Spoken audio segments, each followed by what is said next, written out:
Okay, let's get started tonight. Thank you for joining me. This is a really important topic that we're going to be talking about tonight. So I want to thank the Schaumburg Township District Library for inviting BZA to come help in explaining this really important isolation and just kind of mental health issues in general that a lot of us have been going through over the past year. So my name is Debbie Smith, and I'm a therapist at BZA Behavioral Health, and my location is in Lake in the Hills, and our main office is in Schaumburg. So tonight, the presentation goes from 6:30 to 8, but I'm going to try and finish the presentation part by 7:30 so that we have time for questions and things like that. So you can use the chat section if you want to ask a question. There is the Q&A section, and there's also a raise hand button. So I'm going to most likely wait till the end to answer any questions, but you can use any of those buttons for reaching out and asking a question at the end. Okay, let's get started. So like I said, my name is Debbie Smith, and I have been a therapist in mental health and addiction for almost 20 years now. And it's primarily been outpatient types of services that I've been involved in. So when we talk about the mental health and isolation issues that are going on right now, you can imagine how busy things have gotten because so many people need help that maybe weren't in a tough situation before this.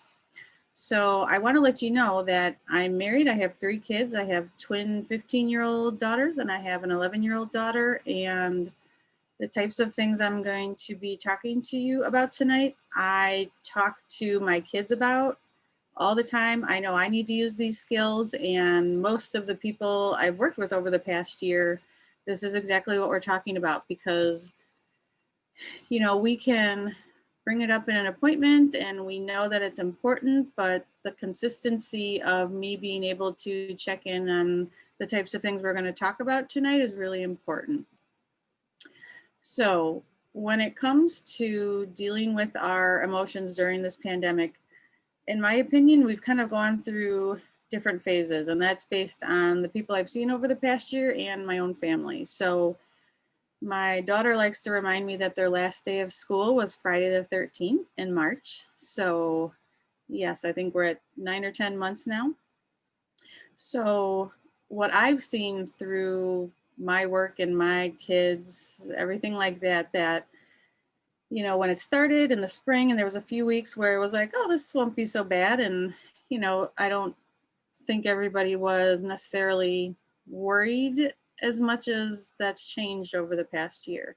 So, you know, summer was okay because everybody was getting outside and they were feeling like they could do things that maybe they normally couldn't do, just going for walks and, you know, maybe sitting outside with a friend, but being 6 feet apart. So the summer seemed to be not too bad. And then, in my opinion, the fall and the winter really changed for a lot of people. So they're, especially for teenagers and the kids that have been doing remote learning since March, their mental health has been really affected by this. And their isolation has turned into anxiety and uncomfortableness of going back to school or going back to a grocery store or going to a restaurant. So they are just as in need of skills that we're going to talk about that our adults do.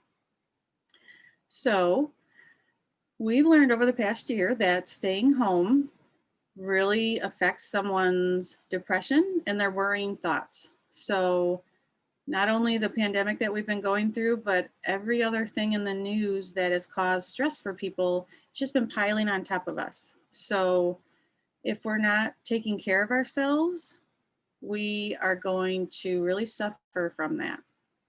So we're going to talk about some coping skills that are going to help us get through that.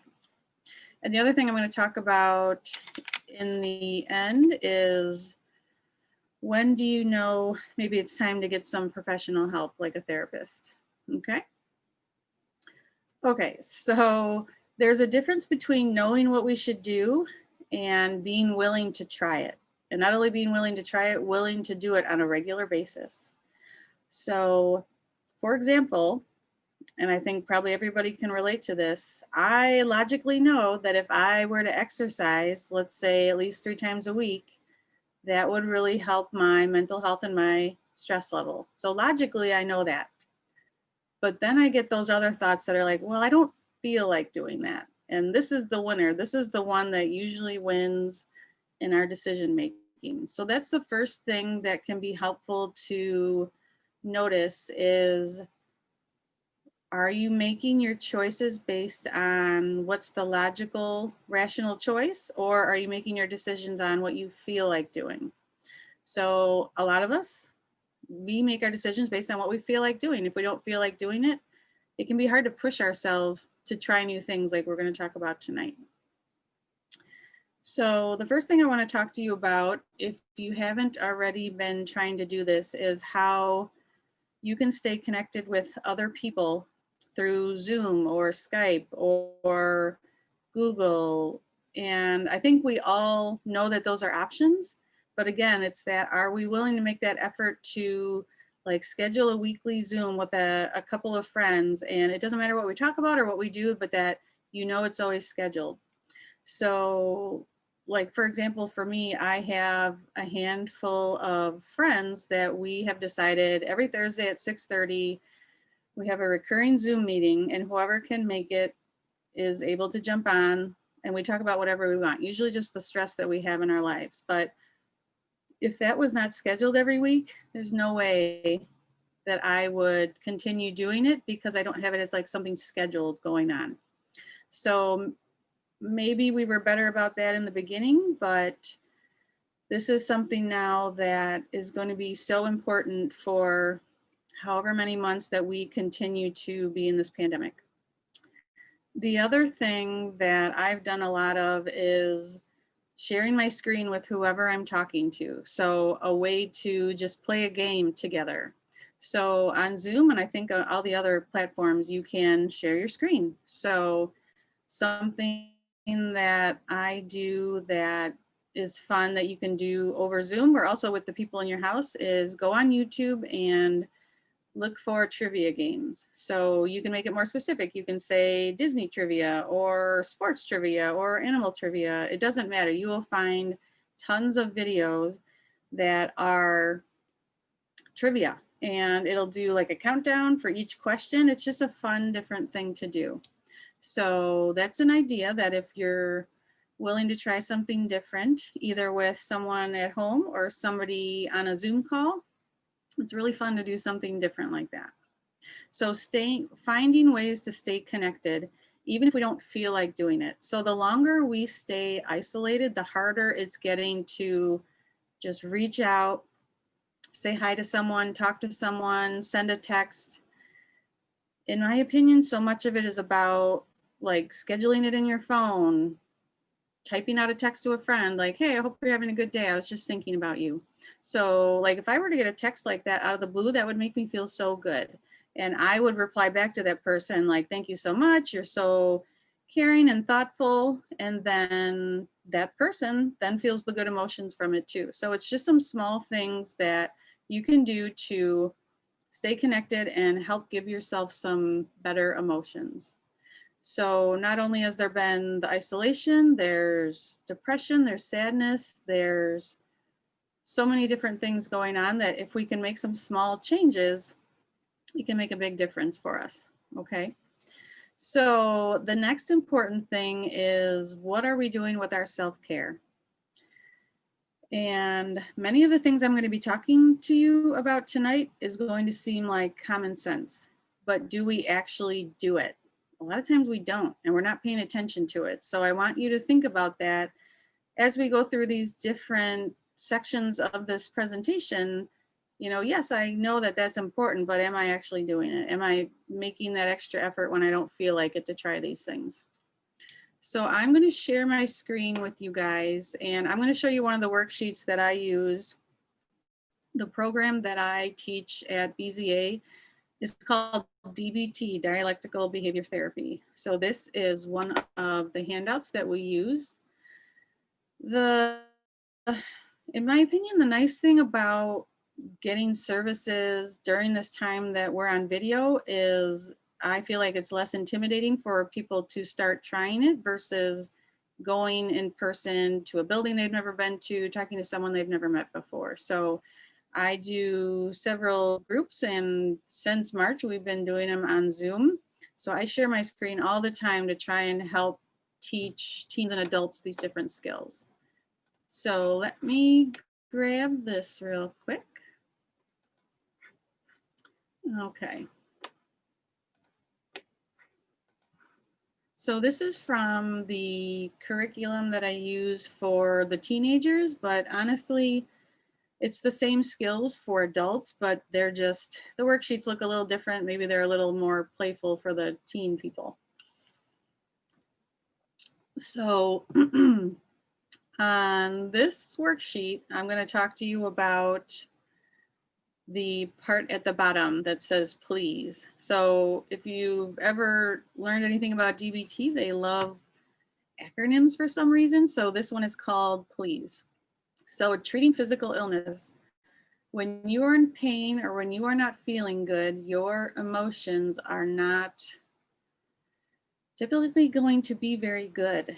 You're crabby, you're cranky, you're not really wanting to talk to other people maybe. So if you have some sort of lingering physical illness and you know it's something you can take care of, why not try it? But I totally understand. I'm the same way. Whenever I have to schedule a dentist appointment or I need to, make an appointment to the eye exam to get more contacts, I will put that off as long as possible. And of course, when I do it, I'm like, that was pretty easy. And it took 2 minutes. So I'm sure some of you could relate to that. So treating physical illness, whether that's back pain or migraines or any kind of like stomach issues. A lot of people have been having stomach issues from stress and anxiety. So it's just something to think about. The next one is balanced eating. So if you were to ask the people in your house what their eating habits are like, you might be surprised what you find out. And we can easily get into this routine of not paying attention to what we're eating, and we're eating like comfort food instead of food maybe that's a little healthier. My 11-year-old daughter is famous for, if I'm not paying attention to it, she will go downstairs to the kitchen like once an hour and get another snack. She doesn't eat meals, and I have to pay attention to that. And I'm like, hold on, time out. Like, we don't just snack all day. So your eating routines change because you're just, you're bored and you're not paying attention to it. So for ourselves, thinking about what are the foods that I know give me good emotions, and what are the foods that I know that give me negative emotions. So either negative emotions or they make me feel like physically sick after I eat them. So things like fruit or smoothies or frozen yogurt or something for me are things that give me good emotions because they taste really good and it's not like a real heavy thing that I'm eating or drinking. But if I'm going to have a huge bowl of ice cream at night, I'm probably not going to feel very good about that. And I'm going to feel a little sick probably afterwards. I am totally fine with having a small bowl of ice cream because it's not going to make me feel kind of like just blah and not feel good. So thinking about not only what you are eating every day, but if you have kids, do you have any idea what their eating habits are like? Or are they eating breakfast? Do they eat lunch in between their Zoom calls? What are they doing? So really, when I asked my kids more about that, I learned that there were certain meals that they were skipping either because they were sleeping in too late or, they were trying to hurry up and get something done during their lunch break for their next class. So thinking about what that's like for each of us, that can make a huge difference. Or any of us that go through being hangry, that we If we are hungry, we are crabby, and that is totally me, and my kids know that. So if I start getting crabby or snappy, one of the first things that they'll ask me is, when's the last time you ate something? So, and they're usually right. So something to think about. The next one is something that has been pretty significant over this past year of what kind of drugs and alcohol are playing a part in our social isolation, or with using that as coping skills instead of using healthier coping skills. So people that have started drinking more just out of boredom because they have nothing to do, or people that now that marijuana is legal, they're going to do that because they feel like they don't have a ton of other stuff to do on the weekends or at night.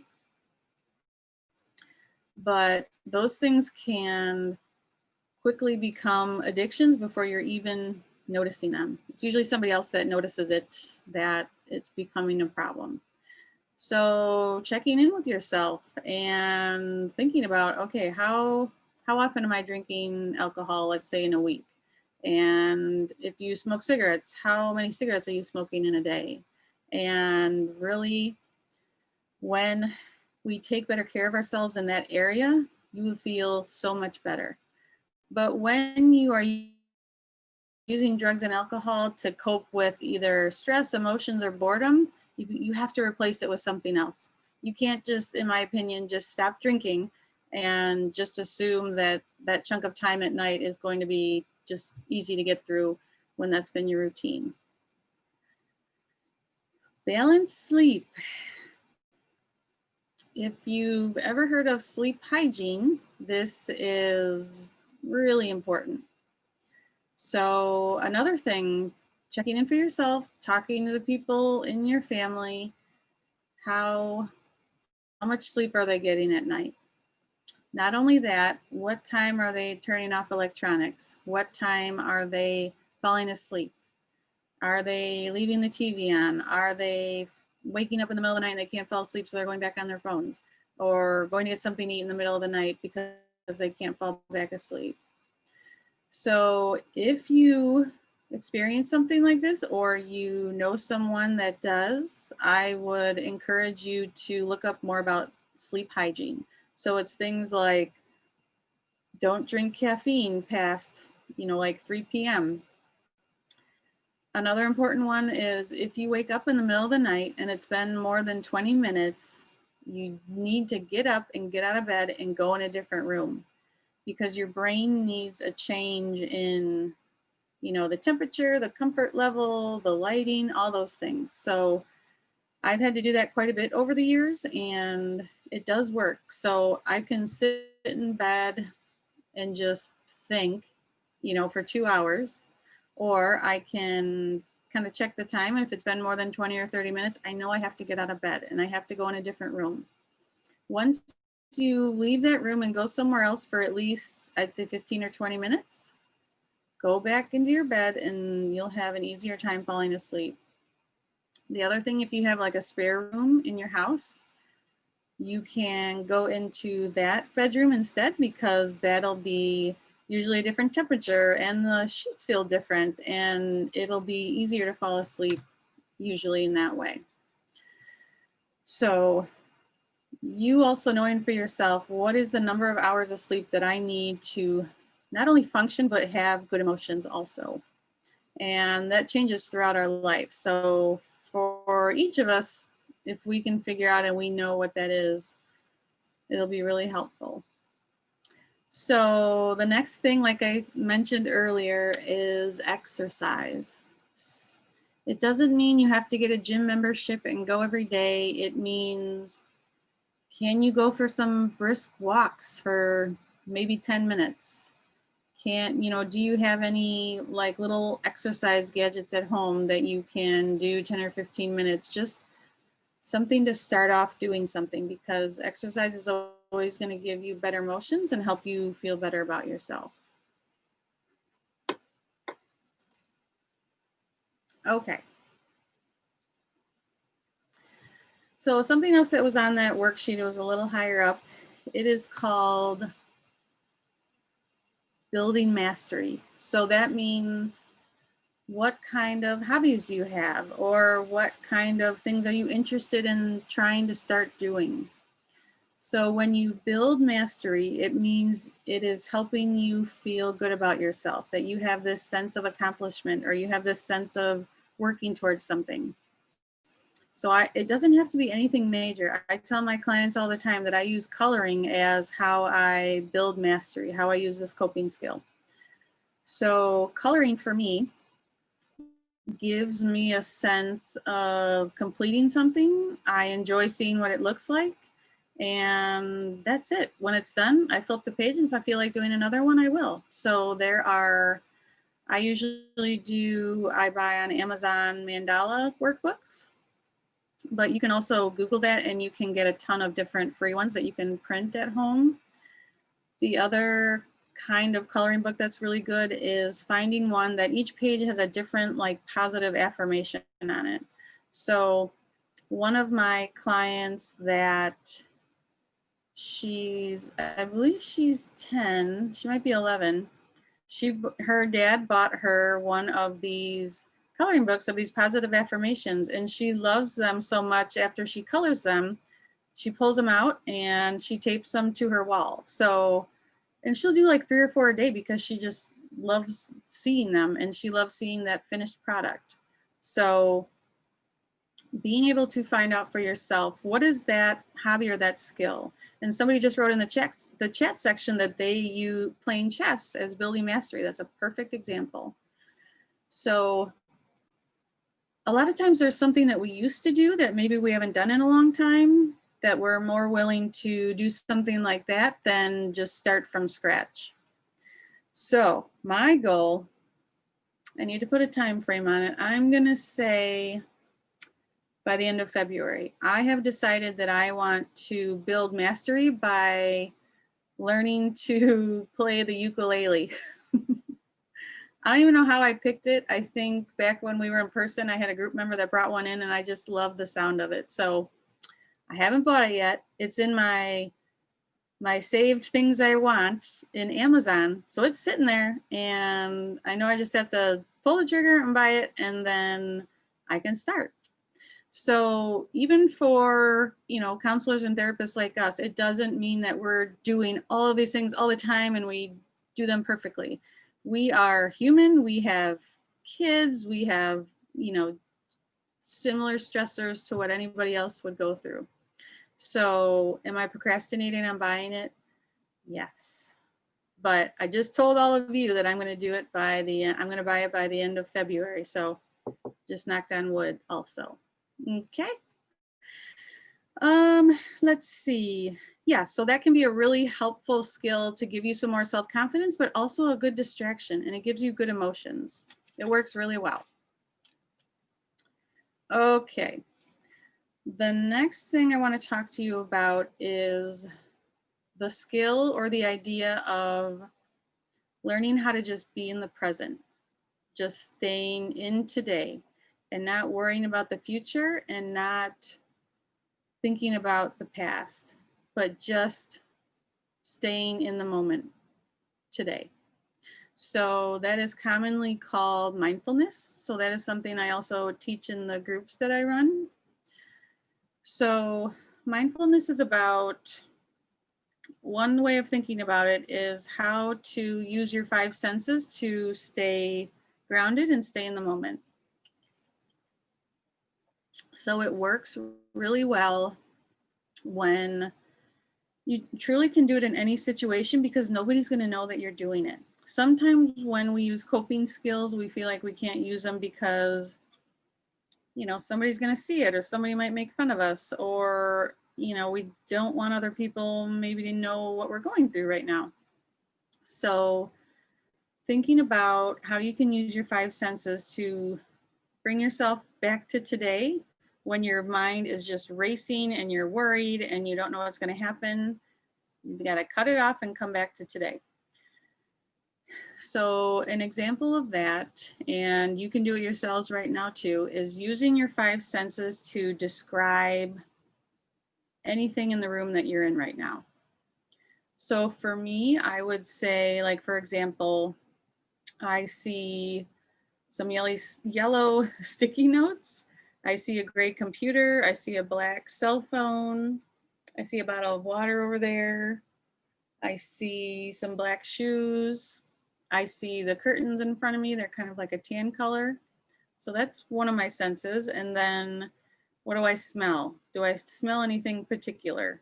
So if I have some graham crackers. I forgot the name of them. Cinnamon graham crackers. If I were to do this while I was eating, I'd be able to describe maybe what those smell like. The other part of it is your sense of taste. So are you chewing on gum? If you're not, what is the taste that you have in your mouth right now? Is your mouth dry? Is it, are you eating something right now? So that is one of your other senses. And then what do you hear? So right now I hear the fan blowing on my computer. And I really don't hear anything else because right before we started, I told all three of my kids, you are not allowed to talk for the next hour and a half and no fighting, and you have to keep the dog quiet. So I'm gonna knock on wood. They've been doing a great job. So I don't really hear much, but that is how to stay in the moment. So part of it is noticing that you're kind of like going off in your head. And the other is like, okay, I need to just come back and use my five senses to come back to this room that I'm in right now. A really helpful way of doing that is called mindful eating. So think about all the times that you have eaten something and you're really not paying attention to it. You're truly just doing five things at once. So while you're eating, you might be looking on your phone and then you have the news on and maybe there's somebody in the room talking to you also. That's not mindful eating. Mindful eating is, again, using your five senses to just focus on eating. So earlier today, we practiced this in my group. So I told them to take a short 5-minute break and go find something small like a snack or a piece of candy that they can use for practicing mindful eating. So again, it's just like I described. When you take a bite of something, you're using your five senses to notice what it's like. You're not on your phone, you're not watching TV, you're not talking to other people at the dinner table. It's something that you can practice together, and you're literally practicing it for maybe, you could just do it for a few minutes. It doesn't mean you have to do your entire meal like that, but it's something to bring you back to just what you're doing today. So the other part of mindful eating is you're chewing it more times. So not that we always think about this, but when we're chewing something, we might take, we might chew maybe 2 or 3 or 4 of each bite and then we swallow it. Mindful eating says, I want you to chew each bite at least 10 times. It is so different eating like that because it's not something you're used to. So not only are you only focusing on eating, you're also chewing each bite more and paying attention to what you notice with your five senses. So when we practiced this in group today, I had these cinnamon graham crackers. So that's what I used. So I described, after we each did it, I actually put a timer on for a minute on my phone, and I told everybody to mindfully eat whatever they picked for just 1 minute. So after we were done, I had each person describe what that was like. So for me, with my graham crackers, it's not something you would really enjoy chewing more than a few bites because it becomes like paste. And so I was kind of laughing as I was doing it. I was like, maybe I should have picked something different because this is kind of gross. But it gave an example of, okay, I chewed something 10 bites. I never would do that with graham crackers, but I was only paying attention to that. I wasn't paying attention to, all right, what am I teaching next in group? Or what am I gonna make for dinner? Or, do I have some laundry to do later? No, I'm only focusing on eating. the great thing about mindful eating is you will eat less portions because it's going to take you longer to, how do I say this in the right way? You're going to feel full faster. So if I would normally spend 10 minutes eating, let's say, like a plate of pasta, if I'm taking that 10 minutes and just eating it how I normally would, I'm sure I'd finish the whole plate. If I decided to eat that plate of pasta mindfully, I probably would eat, maybe half of it, maybe 3/4 of it, because it's going to take me a long time to chew each bite, and you're going to notice feeling full faster. So that's a good tip for something to try because it can be really helpful. Okay. The next thing I think is something that I think we're all guilty of. That's just my opinion because I am too. How much screen time are you doing in this pandemic?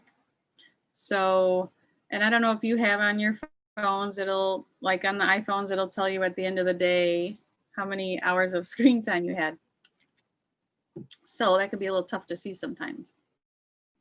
So for yourself or for your kids, or make it a family rule that, all electronics are going to be sitting on the counter in the kitchen from 6 to 8 every night. Something where it's like a regular scheduled thing. And if you're doing it by yourself, you're holding yourself accountable. And the best way you're going to do that is setting a daily timer on your phone that there's an alert that goes off that says, put me in the kitchen. And then you put a timer on for, let's say, that 2 hours. And when it goes off, that's when you know you can have it back. So one part of it is like the social media apps that we're using.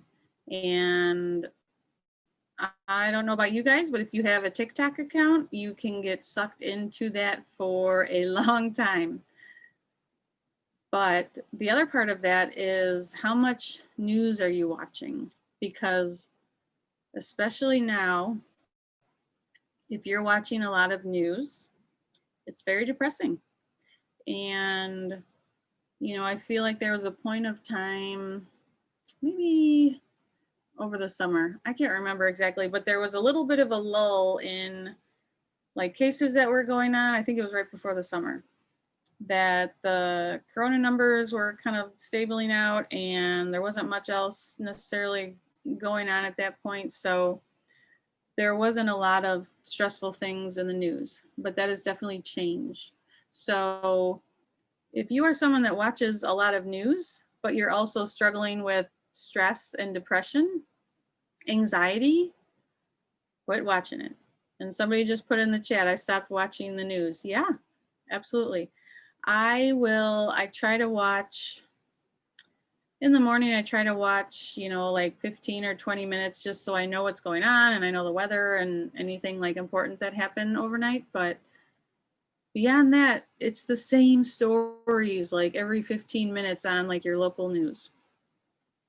The other only thing that I'll do at night is I like to watch, what's his name? David Muir. But I have to be careful how much I'm watching of the stories, because if they're real upsetting stories, I need to fast forward to it because I want to find out some important stuff, but I don't want to just sit in that misery in that sadness of what's going on. So thinking about not only the social media that you're on, teenagers, holy cow. My twins have gotten better. They're 15. It was probably around maybe when they were like, honestly, 14 that they started paying more attention and like seeing how unhealthy it was, how much time they had on their screen. My 11-year-old, unfortunately, doesn't care at all. And that's the way she's staying connected with her friends. But I told her, you can't do that all the time. You can't be on your phone all the time. And she says, well, we're on like a chat video together on Zoom. I'm like, that's great if you're like interacting with other people. But if you're just scrolling through stuff, we can't just do that all the time. It's just not healthy. So like I said, these are all things that we've probably heard before, but how much effort are we putting into implementing those things. So I have gotten lazier about restricting how much they're using their phones. It's been tough when they've been remote learning because I'm also working and I'm not, sitting in the room with them to see how much they're using it. Sometimes they have a class that's a Zoom call for 10 minutes and then they have 40 minutes to do what they want. So, thinking about that, if you have your own kids in the remote learning, are they allowed to have their phones during like the school day? So that's something for me I need to put some more effort into because it's just not healthy. All right. This next one I feel like is one of the things that helps me the most. Having a daily routine, but not only that, getting dressed every day and doing your hair.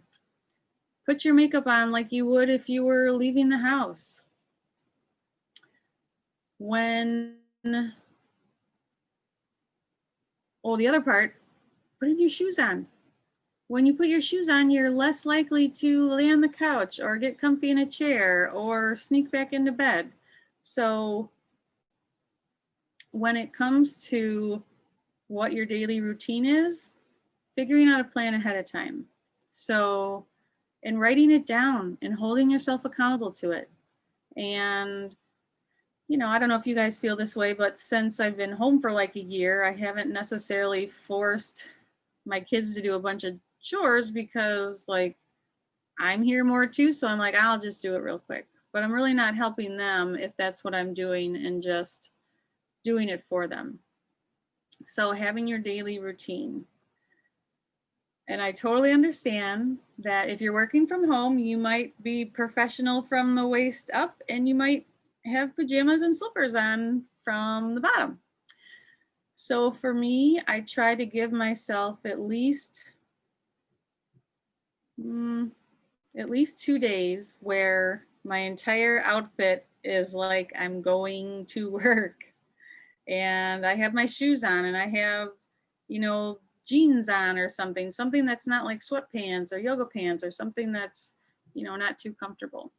So it can really help your mood. It can really help your sadness and hopelessness to just get dressed and just brush your hair, brush your teeth. It can be a struggle just to brush your teeth right now. So thinking about what are those types of self-care things that you would have automatically done before, but now it just feels like a lot of effort. And like I said, it doesn't mean you're going to feel like doing all these things. It means you logically know that it makes the most sense to do them. So when it comes to our emotions and the difficult emotions that we have, it is not easy to change our daily habits. It is not easy to start coloring or start journaling or start scheduling Zooms with our friends. Nobody ever said any of this is like the easiest thing in the world, but we logically know that if we do it, we're going to feel better. So for the type of treatment that I provide, I told you guys it's called DBT. A lot of times, when I'm seeing the people every week and they're all these things that we're talking about, they don't feel like doing them, I will say to them, okay, your options are you can get uncomfortable and try these new things, or you can stay feeling exactly how you are. Even with medication is going to help a lot for some people, but it's not going to solve changing their daily habits. It takes effort. But once we get into the routine of doing that, it feels a lot easier. It's just starting those new things. Okay, another thing that came up that is, I think, a good idea. Thinking about ways that you can help other people feel good. So I can't remember, I think it was some adults that were talking about this in one of my groups, that we talked about contacting some retirement homes or like senior living homes, people that have been really like quarantined in their own room and really haven't been able to get out that much. Contacting the director there and saying, do you have any kind of program, or are you interested in being able to see if any of your residents are interested in doing like a video Zoom once a week with someone? And this is a way for us to be connected with someone else, but also to help someone else feel better. So I think that can help us kind of get out of our own heads and really think about how we can help someone else. Another way we can help someone else is what I talked about earlier with, setting a daily reminder to send a friend a text message. You can pick a different person every day and do it for a few weeks and see what it's like. You might feel such good emotions from that you just keep doing it. And you just, we all have tons of people in our contacts usually because it just stays over the years and we just keep adding a little more each year. So thinking about how helping other people feel good is just automatically going to give you good emotions. Okay. So something else I want to talk to you about is that all of us do this at one time or another where we have painful or difficult emotions, but we do not want to think about them. We don't want to talk about them. We just want to shove them back there somewhere and hope that they just kind of go away. The annoying thing is that they don't go away, they just sit there. So, I wanted to share my screen with you to show you something that I use almost on a daily basis with people I work with, but also with my own kids. My kids hate when I bring stuff from work.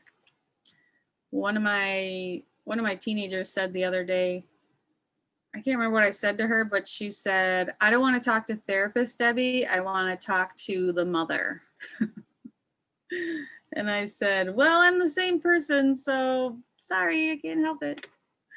Okay, so this is something that can be really helpful for people to start identifying more what kind of emotions they're going through. So the top half of that is more, you would think of as like maybe like negative emotions, and then the bottom is the more positive emotions. Something that I think people don't necessarily realize is that good emotions can be uncomfortable too. That if we're having a really good time doing something, it doesn't feel natural if it's something we haven't felt in a long time. So really thinking about that for yourself, like, are there situations where you have good emotions, but you still find yourself feeling uncomfortable with them? It's very common. So when I talk to my clients or I talk to my kids when they're having a hard day, I will pull this up on my phone and I'll say, okay, let's see if we can figure out maybe a little more specific what you're going through. Because a lot of people know what it feels like to feel sad, to feel mad, to feel scared. But being able to help people identify more specifically what they're going through is what actually helps give you relief from that emotion, whatever it is. So I will use an example. And any of you out there that are moms, the mom guilt is like strong and kicking, at least for me. So if I notice myself starting to feel guilty about something, I have to kind of sit back, and maybe I don't even know that I feel guilty about it. I just know I feel really uncomfortable. And I'll pull this up on my phone and I'll see, what the different emotions are. And I can be like, yeah, I feel guilty. So my youngest daughter, she always wants to do things with her friends when I'm not able to drop her off or pick her up or something like that. The guilt that comes out of that conversation is pretty strong. But if I'm able to identify that guilt is the feeling I have, it helps me get rid of it. It's like, all right, I noticed it. I see it's there. I understand why I feel it, but I'm also going to have to let it go. That it's not going to help me to stay feeling guilty about something. So it's just a way to help us identify a little more about what we're going through. The other thing to think about with the social isolation that we've been going through is starting with baby steps. So if you have not been outside in, let's say, 3 months, okay, how about you start by going for a walk? And is the walk 5 minutes? So we have, a real situation where people are uncomfortable going out in public, which is totally understandable. But how can we still find ways to not isolate in our houses just to start feeling a little different? So all of those things that I talked about are really going to be things that you can apply. They're not super hard. We just have to decide we're going to make the effort to try them. Okay. The other thing I wanted to talk to you guys about is, how do you know when you or a loved one, how do you know when maybe they need to see a counselor or a therapist? So the types of things that we talked about, like that acronym that said please, that's really important to pay attention to. If someone is sleeping all the time, or they're not sleeping a lot, or maybe they've gotten into a routine of drinking every day, and it really feels like it's not a big deal because, like, I have nothing else to do at night, something like that. Or their eating habits are not the same. That can be really important. The other part of that is, what is their self-care like? If someone is staying in bed all day in their pajamas, and they have been for a long time, that's something to pay attention to. And the only great thing about what we're going through is it has forced insurance companies to pay for telehealth. Before this, it was so frustrating because you couldn't necessarily problem solve how to help someone that maybe doesn't have a ride and maybe doesn't have the ability to leave work earlier, something like that. There was one other thing I was going to tell you.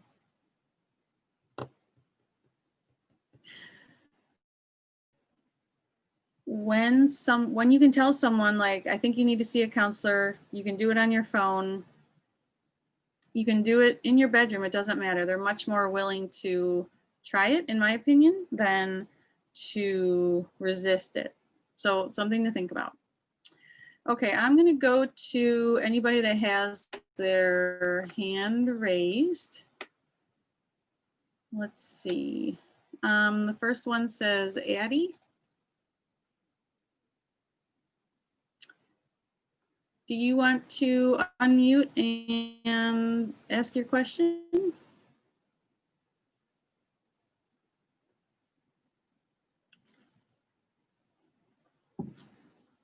If you can't get it to work, if you want to put in maybe the chat section, if there's a question or a comment that you have.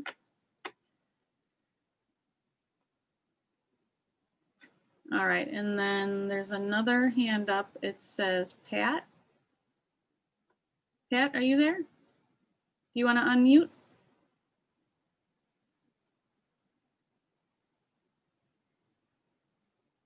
I'm going to check if there's any technical issues with the raising hand.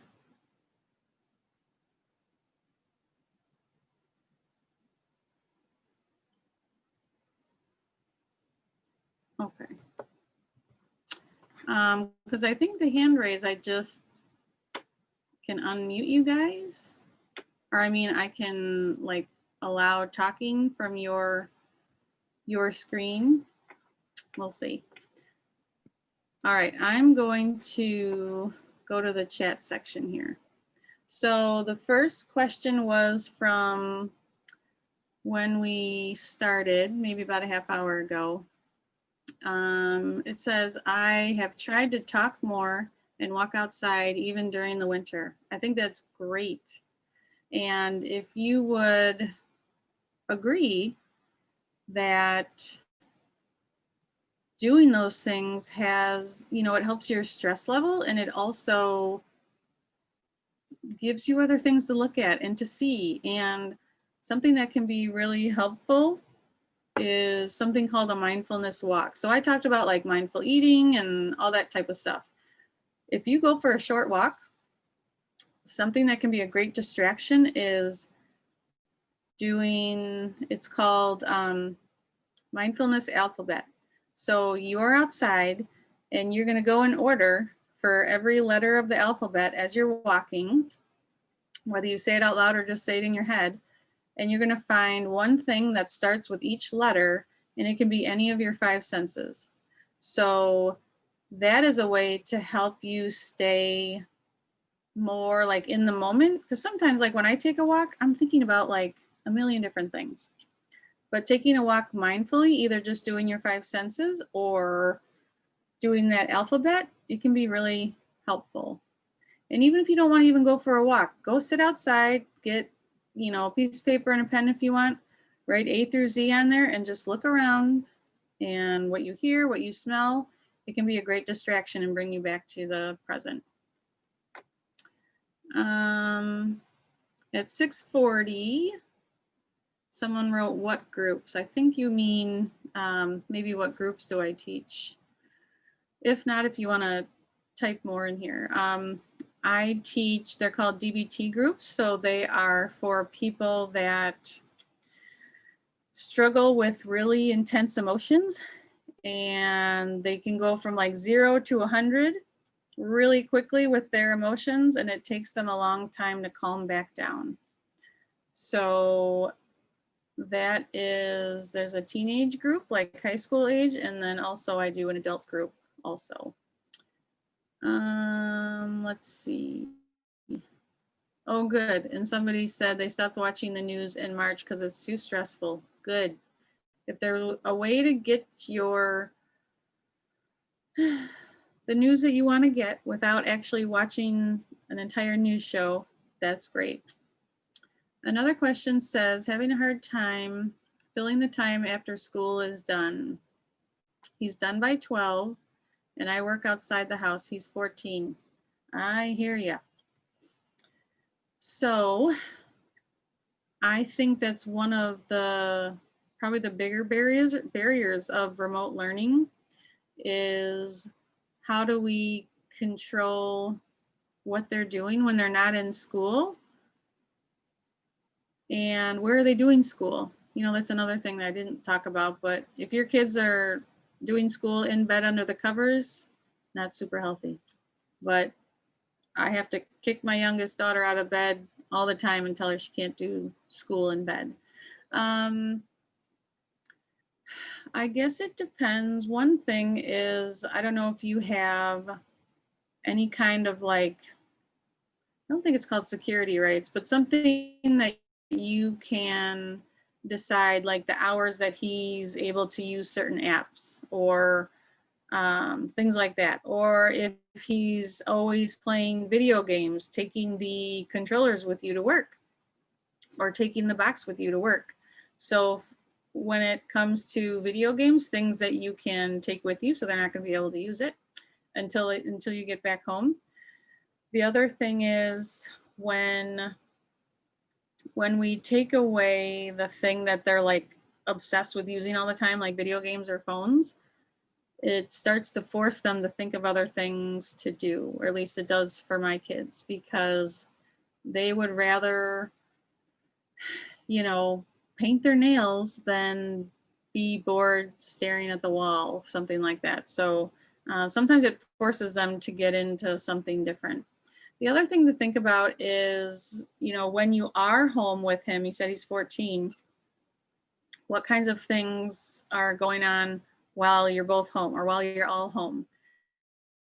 So if you feel like you really can't control what he's doing after school, what can you control that he's doing after you get home and on the weekends? So your battle might be more about, okay, this is what weekends are like, or this is what, after dinner is like, and kind of picking your battles. The other thing to remember is that this is not going to last forever. That it certainly has felt very long, but to be able to recognize that also. So that can help too. All right. Another question says, how do I make new friends during the pandemic?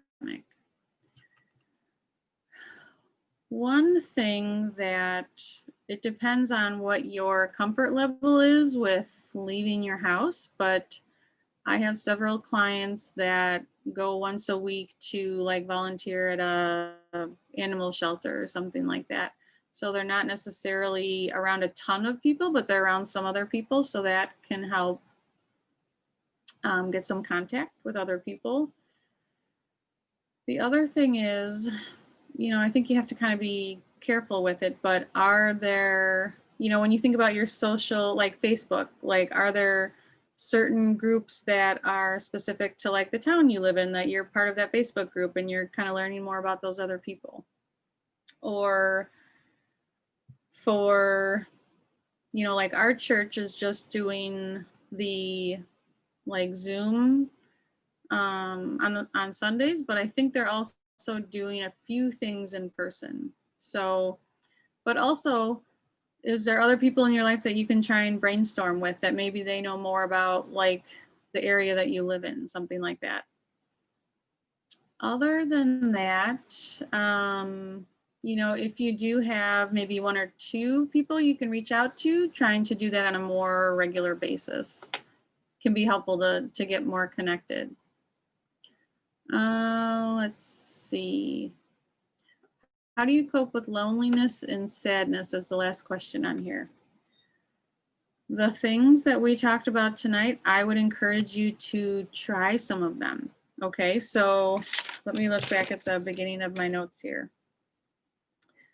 The idea of calling like a senior living home and seeing if they'd be willing to let you do some phone calls with people just to have someone else to talk to.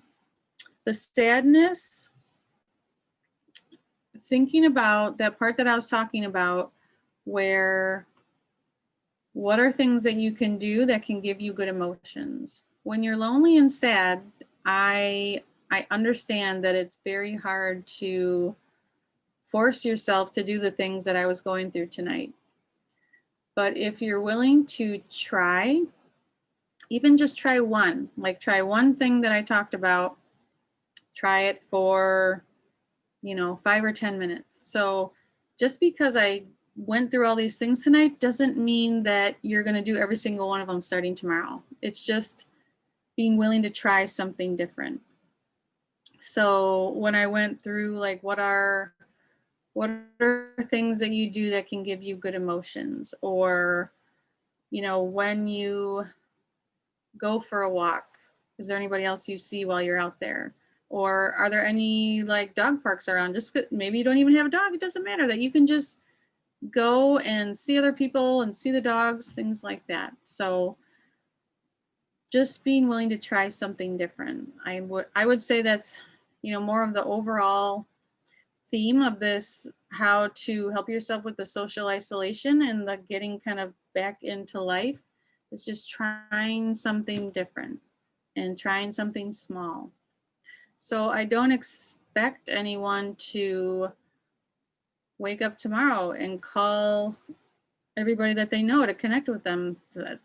That's not realistic. But if you're willing to contact one person or text one person, even if you get their voicemail, leave them a voicemail that says, I was just thinking about you and I wanted to tell you I hope you have a good day. That's great. Okay, it looks like that's all the chat questions. Does anybody else, I'm going to check in the Q&A. I don't think there's any questions in there. No, there's not. And then let me check. There's no raising hands. Okay.